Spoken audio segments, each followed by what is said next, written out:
Praise the Lord.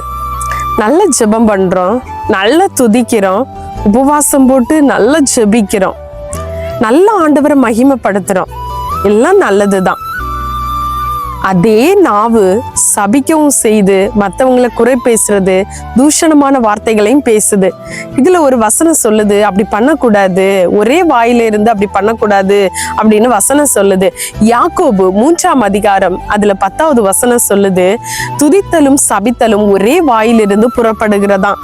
ஒரு நல்ல தண்ணி எடுத்து நம்ம குடிக்கும் பொழுது அதுல சம்டைம் ஒரு தூசி நிறைந்த தண்ணியா இருக்கலாம், இல்ல ஒரு சாக்கடை தண்ணியிலேருந்து கலந்து வந்த தண்ணீரா இருக்கலாம். கண்டிப்பா நம்ம குடிக்க மாட்டோம்.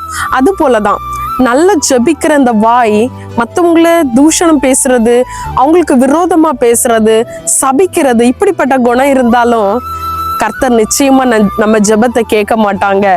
ஸோ இதுல இங்கிலீஷ்ல அழகா சொல்லும் இந்த வசனம், out of the same mouth come praise and cursing. So இப்படி நம்ம ஒரே வாயிலிருந்து ரெண்டு பண்ணக்கூடாது.